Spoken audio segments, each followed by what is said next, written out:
காளி வெங்கட் கதையின் நாயனாக நடித்திருக்கும் படம் மெட்ராஸ் மேட்னி. இதில் சிறப்பு கதாபாத்திரத்தில் சத்யராஜ் நடித்திருக்கிறார். இவர்களுடன் ஷெல்லி ரோஷினி, ஹரிப்பிரியன் உள்ளிட்ட பலர் நடித்திருக்கிறார்கள். இப்படத்தை கார்த்திகேயன் மணி இயக்கியிருக்கிறார். ஒரு எளிய குடும்பத்தின் கதையை பற்றி கூறியிருக்கும் மெட்ராஸ் மேட்னி படத்தை பற்றி அப்படக்குழு என்ன கூறினார்கள் என்பது பற்றியும், தற்போதுள்ள மாடர்ன் பெண்களுக்கு திருமணம் தேவையா இல்லையா என்பது பற்றியும் இயக்குனர் கார்த்திகேயன் மணி பதிலளித்தார். அவர்கள் என்ன கூறினார்கள் என்பதை இப்போது காணலாம். சார், இந்த ஸ்டோரி டெல்லிங் பற்றி சொல்லுங்கள் சார். ஸ்டோரி டெல்லிங் எப்படி டிஃப்ரெண்டாக இருந்தது சார்? என்னென்னா உண்மையாக இருக்கணும்னு நான் நினச்சேன் சார். இப்போது நான் பிறந்து வளர்ந்தது வந்து எம்ஜிஆர். எங்கள் திருமணையில் ஒரு அங்கிள் கடை வச்சுருப்பார். இதே நான் நிறைய இடத்துல சொல்லிட்டேன். என்னென்னா அவர் பார்த்தீங்கன்னா அந்த கடை சைஸ் சின்னதாக ஆகாது, பெருசும் ஆகாது. 30 வருஷமாக அதுக்குள்ளேயே ஓடுறாரு. இப்போது என் லைஃப் கொஞ்சம் டிஃப்ரெண்ட்டாக இருந்தது. அம்மா அப்பா என்னை நல்லா படிக்க வச்சாங்க. இனிஷியலி நாங்கள் கஷ்டப்பட்டாலும் நான் இப்போ வந்து ஓரளவு டீசெண்டான பொசிஷனில் இருக்கேன்னு நான் நினைக்கிறேன். ஆனால் அவர் வாழ்க்கையை நான் நிறைய வாட்டி யோசிச்சிருக்கேன். 30 வருஷத்தில் அவர் என்ன சேஞ்சை பார்த்தாருன்னு யோசிச்சிருக்கேன். அந்த முழு சேஞ்சுமே அவர் பையன்கிட்ட நீங்கள் பார்க்கலாம். இந்த பையன் முன்னேறி படித்து நல்ல வேலைக்கு போய் இப்போ ஒரு நல்ல பொசிஷனில் இருக்கான். எனக்கு என்ன டவுட்னா, இவர் முன்னேற மாட்டாருன்னு அவருக்கே தெரியுமா? தெரிஞ்சு தான் 30 வருஷமாக அதே ஓட்டத்தை ஓடினாரா? அது வந்து எனக்கு ஒரு ரொம்ப வியப்பத்தக்க ஒரு ஹீரோயிக்கான ஒரு விஷயமா எனக்கு தோணுச்சு.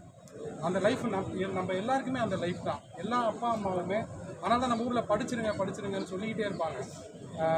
அவங்க முன்னேற வாய்ப்பே இல்லைன்னு தெரிஞ்சோம் அந்த ஓயாத ஓட்டம் இருக்குல்ல சார், அவங்க தான் உண்மையான ஹீரோன்னு நினைக்கிறேன். இந்த கதையை வந்து சினிமாத்தனமே இல்லாமல் எடுக்கணும்னு நான் முடிஞ்சளவு நான் ட்ரை பண்ணேன். அதான் உண்மை. ஆனால் அட் த சேம் டைம் இது ஒரு ஆர்ட் ஃபிலிமாவோ இல்லை வந்து ஒரு ஃபிலிம் ஃபெஸ்டிவல் ஃபிலிமாவோ மறைஞ்சிடக்கூடாது. இதை வந்து தியேட்டருக்கு வந்து மக்கள் பார்க்கணும். இதை வந்து நான் ப்ரெசென்ட் பண்ணணும், தியேட்டரில் தான் இதை பார்க்கணுன்ற ஆசை எனக்கு இருந்தது. ஸோ அதோட முயற்சியாக தான் சார் இந்த ஸ்டோரியை வந்து நல்லா போகுது. ஆனால் சத்யராஜ் வந்து ஒரு ஸ்டோரி சொல்லிகிட்டே இருக்காரு. ஏன் விஷுவல்ஸ் நீங்கள் காட்டுறீங்க, க்ளீனாக போல்டாக காட்டுறீங்க, ஏன் சத்யராஜ் வந்து ஸ்டோரி சொல்லணும் சார்? என்னன்னா இப்போது நான் இதை பற்றி யோசிச்சிருக்கேன் சார். எனக்கு புரியுது, நம்ம ஊர் தமிழ் சினிமாவில் வந்து நரேட்டர் இருந்தாலே கொஞ்சம் ஒரு நெருடல் இருக்க தான் செய்யுது. பட் நான் என்ன ஃபீல் பண்ணேன்னா சார், இப்போது அந்த அப்பா கேரக்டர் இருக்கார்ல சார், அவர் தான் நல்ல அப்பான்னு சொல்லிக்கிறதுக்கும் அவரோட எதிரி அவரை முதுகில் தட்டி கொடுத்து நீ நல்ல மனுஷன்டா, நீ நல்லா வாழ்ந்தன்னு சொல்கிறதுக்கும் பயங்கர டிஃப்ரென்ஸ் இருக்குது. இது ஒரு காரணம். இன்னொன்று, இது வந்து ஒரு ரிஃப்ளெக்டிவான ஒரு கண்ணாடி மாதிரியான ஒரு எக்ஸ்பீரியன்ஸை நான் பார்த்தேன் சார். ஒரு ஆப்ஷன் வந்து அந்த பையனே வளர்ந்து ரிஃப்ளெக்ட் பண்ணி பார்க்குறது. நாங்கள் சின்ன வயசில் இப்படி இருந்தோம், அது பண்ண அது வந்து நம்ம எடுத்த டெம்ப்ளேட். ஸோ இதில் வந்து எனக்கு இந்த அவர் வந்து பார்த்தீங்கன்னா பணக்காரர், கல்யாணம் பண்ணியிருக்க மாட்டார், எலிசபெத் டெய்லர் மேலே தான் லவ். அதுக்கப்புறமா வந்து நல்ல கனெக்ஷன் உண்டு, நல்ல வசதி உண்டு, இவங்களை துச்சமாக மதிக்கிறாரு. இவங்க கதையை சொன்னால் இன்ட்ரெஸ்டிங்காக இருக்கும்னு எனக்கு தோணுச்சு சார். அது எனக்கு வந்து ஒரு குழந்தை பிறந்து அவர் வளர்ந்து யூஎஸ் போகிற வரைக்குமான அந்த கதையை வந்து என்னால் ஒரு 2 ஹவர் 10 நிமிஷத்தில் சொல்ல முடியுது. இது ஒன்று. இன்னொன்று, ஹியூமரும் வந்து கொஞ்சம் ஸ்விட்ச் ஆகும். ஃபார் எக்ஸாம்பிள், அந்த பையன் வினோபான்னு ஒரு பையன் இருப்பான். அவன் வந்து எப்படின்னா, அவர் சொல்லுவார் அவன் கொஞ்சம் வயலண்ட் தான் அப்படின்னு. பசங்களை அடிப்பான், பெரியவங்களை அடிப்பான், அப்புறம் பூனையை தூக்கி போடுவான். அனைக்குமா அங்கே சிரிச்சிருப்பாங்க எல்லாரும். பட் இமீடியட்டாக அவர் சொல்லுவார், இவன் இந்த வயலன்ஸுக்கு காரணம் இவங்க அப்பா தான் அடிக்கிறாரு சார். லைஃப்னா அந்த மாதிரி தான் இருக்கும்னு நான் நினைக்கிறேன். நம்ம வந்து மேலாப்பில் சிரித்தாலும் பின்னாடி வந்து ஒரு ஆழமான வலி இருக்கலாங்கிறது தான் வந்து இது. ஸோ இதை சீன் பை சீன் எடுத்தால் எனக்கு இன்னும் டைம் தேவை. ஸோ இது வந்து ஒரு ஒரு ஃபேமிலியோட ஸ்லைஸ் ஆஃப் லைஃப்னு கூட நான் சொல்ல மாட்டேன். இது ஒரு பெண் குழந்தையோட முழு வாழ்க்கை. ஏன்னா ஆர்டிஸ்டோட டைலாக்ஸ்லாம் கம்மியாக இருக்குது, சத்யராஜ் டைலாக்ஸ் அதிகமாக இருக்குது. அதான் சார், இதுதான் காரணம். இந்த காரணம் சார். அப்புறம் அந்த பொண்ணு வந்து கல்யாணம் பண்ணிக்கூடாதுன்னு சொல்றீங்களா சார்? துண்டா இருக்கு கிடைக்கிறதுல சீரான கோர்வை இல்லை, துண்டா இருக்கு. இதனால என்னன்னா ஞாபகம் சொல்லுங்க. அப்படியா? Okay sir. இன்னொன்று, ஒரு தகப்பனுக்கு பிள்ளைகளை வளர்க்க வேண்டியது அப்படி கிடக்கும். அது என்னமோ ரொம்ப சுமையாக காட்டிக்கிங்க. நான் தான் தகப்பேன், எனக்கு தான் 2 பொண்ணுங்க, ஒரு பையன் இருக்காங்க. நான் சுமையாக கறந்ததே இல்லையே சார். அவர் எங்கேயுமே சுமையாக பார்த்துருக்க மாட்டார் சார். யாரு? அப்பா சுமையாகவே பார்த்துருக்காரு. நீங்கள் தானே இப்படி சொல்கிறீங்க. என்னது? சத்யராஜ் அப்படி இல்லை சார். நான் என்ன சொல்கிறேன்னா, அவர் வந்து இது வந்து ஸ்க்ரீனுக்கு சொல்லப்பட வேண்டிய கதைன்னு நான் நினைக்கிறேன். இது சொல்லாமல் விடணுன்றது வந்து என்ன ஆகும்னா சார், அப்போ நம்ம எதை பற்றி சார் சொல்கிறது? அப்போ வந்து கன்னு புல்லட் இதே சொல்லிட்டு இருக்கணுமா? இல்லை நான் அந்த வருத்தத்தை சொல்லவே இல்லை.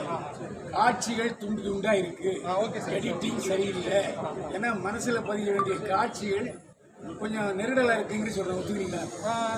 உங்களோட ஒப்பீனியன் சார், அது அவ்வளோதான். நான் என்ன ஒத்துக்க முடியாது நினைக்கிறேன். உங்களோட ஒப்பீனியன் அவ்வளோ.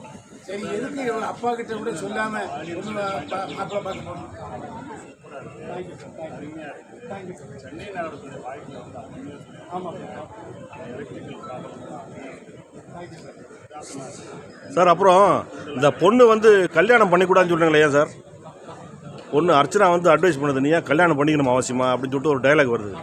அதுக்கு கல்யாணம் பண்ணிக்கூடாதுன்னு சொல்கிறீங்களா? எப்படி என்ன டைலாக் அதுக்கு அர்த்தம் மீன் பண்ணுறீங்க? சார் நான் என்னோட ஐடியாலஜி இந்த படத்தில் எங்கேயுமே இல்லை சார். நான் அதுலேயும் தெளிவாக இருந்தேன்.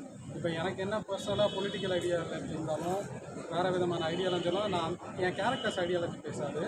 ஆனால் என்னென்னா இப்போ இருக்கிற நம்ம எல்லாருக்குமே வந்து ஒரு ஒப்பீனியனை வந்து ரொம்ப ஆம்ப்ளிஃபை பண்ணி திணிக்கிற கல்ச்சர் இப்போ இருக்குது. இப்போ ஃபார் எக்ஸாம்பிள் அவங்க அந்த ஒரு பர்ஸ்பெக்டிவ் தான் சார்.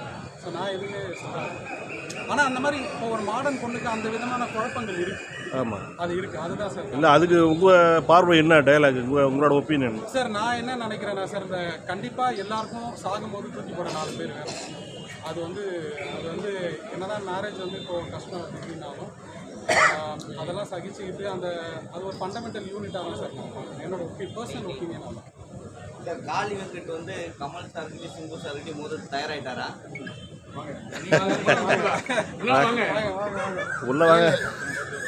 இல்லை, நான் அவரோட பெரிய தீவிரமான ரசிகர். நான் சின்ன வயசு இல்லை, உங்கள் நடிப்பு நான் சொல்லி பிடிச்சிக்கிறேன். சவுண்டாக பேசுங்க. பதில் சொல்லுவாங்க போல. அது எனக்கு வந்து நான் சின்ன வயசுலேருந்து அவரோட பெரிய ஃபேன். இப்போ எங்கள் திமுக எப்படி இருக்குன்னா, இப்போ தகவலுக்கு ஒரு திருவிழா நடக்குதுல்ல, அந்த திருவிழாவில் நாங்கள் ஒரு ஓரமாக பஞ்சு மிட்டாய் விற்க வந்திருக்கோம். அந்த ஒரு மனநிலை தான் எங்களுக்குள்ளே இருக்குது. ஸோ அது வந்து மக்கள்கிட்ட தான் அப்படி தான் நாங்கள் அதை ப்ரெசென்ட் பண்ணுறோமே தவிர நீங்கள் சொல்கிற மாதிரி எந்த மனசுக்குள்ளே அப்படி எந்த எண்ணமும் இல்லை. ஓகே, அப்போலாம் வேறணும். தொடர்ச்சியாக கதையின் நாயகனா நடிக்க காரணம் தொடர்ச்சியாக எங்கெங்க நடிச்சிருக்கேன்? இல்லை, நான் வந்து கதையின் நாயகனா அப்படி நடிக்கணுன்ற இன்டென்ஷனில் நடிக்கவே இல்லை. இது வந்து இந்த கதைக்கு நான் தேவைப்பட்டேன்னு டேரக்டர் ரொம்ப அழுத்தமாக ஃபீல் பண்ணார். அப்புறம் நீங்கள் நடிக்கணும்னு சொல்லி இந்த கதை சொன்னேன். கதை எனக்கு ரொம்ப பிடிச்சிருந்துச்சி. என் ரோல் எனக்கு ரொம்ப பிடிச்சிருந்துச்சி. அது நான் சின்ன ரோலாக பெரிய ரோலான்னு பார்க்க மாட்டேன். படம் ஃபுல்லாக வருது, அவ்வளோதான். எனக்கு எந்த திட்டமும் கிடையாது. சினிமா தனம் இல்லாமல் நல்லா நடிச்சீங்க. காம்பினேஷன் ரொம்ப நல்லா இருந்துச்சு. அப்படியா? நன்றி. நீங்கள் கூட சொன்னீங்க ரொமான்ஸ் இல்லை எங்கள்கிட்ட கூட அப்படிலாம் சொல்லியிருந்தீங்க. அதுக்கு வந்து வேலையே கிடையாது. அருமையாக ஒரு அப்பா அம்மாவா அருமையாக பண்ணியிருக்கீங்க. வெளியே வரல சார். பச்சாந்தி கேமரா கேரக்டர் யாரை ஆட்டோ ஓட்டி சும்மா ஒரு மெர்சல் அதே இது வந்து பேச முடியும். ஆமாம். ஸோ இப்போ வந்து கொஞ்சம் வளர்ச்சி கொஞ்சம் அதிகமாக இருக்குது. இப்போ ஆட்டோ ஓட்டும் போது உங்களுக்கு எப்படி இருக்குது? இல்லை, நான் தான் நிறைய அதுவும் போல இதுவும் போடல. ஏன்னா நான் நடித்த ரோலுக்குள்ளேயே என்னை கம்பேர் பண்ணிக்காமல் இருக்கிறதுக்காக நம்ம மெனக்கிடுவேன். ஏன்னா நம்ம இறுதி சுற்றுலையும் ஒரு அந்த ஹீரோயின் அப்பா நடிச்சிருந்தேன். அப்புறம் வந்து இப்போ மெர்சல்லையும் அப்பா நடிச்சிருந்தேன். அநீதியிலையும் அந்த அப்பாவா தான். இதுலேயும் அப்பா. அது அப்பான்றது ஒவ்வொரு அப்பாவும் வேறு வேறு அப்பாவாக இருக்குல்ல. அது தனித்தனியாக இருக்கணும்னு நான் முயற்சி பண்ணிட்டு அதை பண்ண ட்ரை பண்ணேன். அது இந்த அவுட்புட் வந்துருக்கு. படத்தில் எல்லாமே பாசிட்டிவாக இருந்தது. EPA மேலே என்ன போகும் அவரை வச்சு செய்ய யார் பாதிக்கப்பட்டார்? அது அனுபவப்பட்டதான் தெரியும்பா, உண்மைதான் அது. சார் ஆக்சுவலி கரெக்டாக அந்த கொஷின் கரெக்டு தான் சார். அந்த பையன் அந்த இடத்துல ஓவர் ரியாக்ட் பண்ணிடுவான். அவர் ஒன்றும் தப்பு எப்படி வேணால் ஆர்கியூ பண்ணலாம். அவர் ஒரு அப்ஜெக்டிவாக பார்க்கும்போது அவர் தப்பாக எதுவும் சொல்லியிருக்க மாட்டார். எனக்கு தான்டா கரண்ட் போயிடுச்சு அப்படின்னு சொல்லுவார். அவன் கேட்பான், என் அம்மா பக்கத்தில் நின்னாங்க, அதுக்கு என்ன பதில்மா? அவர் சொல்கிறார், அதுக்கு நான் பட்டா போட்டுன்னு போயிருக்கேன். ஸோ அது என்ன சார், அந்த கேரக்டர் என்னென்னா, ஒரு சாதாரண மக்களுக்கு கவர்மெண்ட் ஆஃபீஸில் கிடைக்கிற எம்பத்தி அவ்வளோதான். அவங்க வந்து ரொம்ப நம்ம பர்சனல் ப்ராப்ளமை கேட்டு அதுக்கேற்ற மாதிரி பேசவே மாட்டாங்க. அவங்க வந்து ரொம்ப அப்ஜெக்டிவாக தான் இருப்பாங்க. ஸோ அதோட ஒரு ரெப்ரசன்டேஷனாக தான் சார் நான் பார்க்குறேன். இந்த பையனால் அதை ஏற்றுக்க முடியாது. ஏற்கனவே அவனுக்கு பேங்க் மேனேஜர் ஒரு மாதிரி ட்ரீட் பண்ணியிருப்பார். அப்பா மேலே இருக்க கோவம், அவன் அங்கே ஆக்சுவலி தேவைக்கு அதிகமாக தான் அவன் ரியாக்ட் பண்ணுவான். அதுதான் அந்த கேரக்டர். கட்சியிலேருந்து ஒரு லேடி வராங்க. இங்கே தமிழ்நாட்டில் ஒரு லேடி இருக்காங்க. அவங்கள இன்வைட் பண்ணுற மாதிரியே இருக்கு. இல்லை சார், அப்படிலாம் யாருமே லட்சுமி இல்லை சார். இல்லை சார் ஆக்சுவலி ஒரு சின்ன இது சொல்லிடுறேன். அது ஃபஸ்ட்டு ஒரு பச்சோந்தி சேகர்னு ஒரு ஆம்பளை கேரக்டராக இருந்தது. அது எங்களுக்கு கரெக்டாக கேஸ்ட் அமையல. அப்புறம் கீதா கைலாசன் மேமோட நட்சத்திரம் நகர்கிறது அந்த படத்தில் அவங்க அந்த பையனை கன்வின்ஸ் பண்ணுவாங்கல்ல, அது எனக்கு ரொம்ப பிடிச்சிது. அதே அவங்க அதை கன்வின்ஸ் பண்ணுற அம்மாவே ஒரு பொலிட்டிக்கல் அம்மா தான். அது அந்த ஜாதி கீழ் ஜாதி பொண்ணு உனக்கு வேணான்னு ஒரு அந்த ரூமில் வச்சு அவனை அடைச்சி செஞ்சு விடுவாங்கல்ல, எனக்கு அது ரொம்ப பிடிச்சது. ஸோ நான் அப்படியே அதை ஃபீமேலாக போட்டேன். மற்றபடி சென்னை பாசையில் திருக்குறள் சொன்னீங்கல்ல, அது உங்களுடைய ஓனா? எது சார் எது? உங்க சென்னை பாசையில் திருக்குறள் சொல்லியிருப்பாங்க. ஆமாம், இது தேங்க்யூ சார். உங்களோட ஓனான்னு கேட்டேன். இல்லை அது உண்மையில அந்த திருக்குறள். திருக்குறள் தான், ஆனால் சென்னை ஆமாம் ஆமாம் ஆமாம், அப்படி அந்த கேரக்டரை எப்படி சொல்லியிருக்கோன்னு இமேஜின் பண்ணி சார். தலைவருங்க சார், சென்டிமெண்ட்டான ஒரு அப்பா வேணும் அப்படின்னாலே தொடர்ச்சியாக அவங்கள சூஸ் பண்ணிட்டு இருக்காங்க. இதை எப்படி சார் பார்க்குறீங்க நீங்கள்? சென்டிமெண்ட்டான அப்பான்னு இல்லை, அதான் எமோஷன் எல்லாருக்கும் வந்து ஒன்று. அதில் வந்து நம்ம தொடர்ச்சியாக அப்படின்னு நம்ம சொல்ல முடியாது. அது அந்த கேரக்டர் நம்ம வேணும்னு டிமாண்ட் பண்ணும்போது அந்த கேரக்டர் கொடுக்குறாங்க, அது பண்ணுறோம். அது நான் பெரும்பாலும் தவிர்த்தது தான் என்னோடய வேலையாக இருக்கும். அதில் நம்ம தவிர்க்க முடியாமல் நம்ம வந்து நமக்கு ரொம்ப நெருக்கமாக இருக்குல்ல, அந்த கதாபாத்திரம் மட்டும் தான். இப்போ தொடர்ச்சி அவங்க கேரக்டரை பார்க்கும்போது வானத்தப்பல விஜயகாந்த் சார் பார்க்குற மாதிரியே இருக்குது. போய் குடும்பத்தை தூக்கி வச்சு ரொம்ப நன்றி.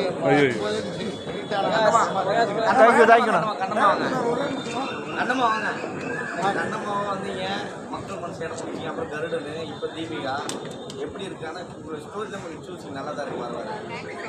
ரொம்ப சந்தோஷமாக இருக்குது. ஆக்சுவலாக அங்கேருந்து இங்கே இவ்வளோ தூரம் கொண்டு கை பிடிச்சி கூட்டு வந்து கண்டிப்பாக மக்களோட சப்போர்ட் தான், மீடியா ப்ரெஸ் சப்போர்ட் எல்லாம் இங்கெல்லாம் தான் எனக்கு ஹெல்ப் பண்ணாங்க இவ்வளோ தூரம் வரதுக்கு.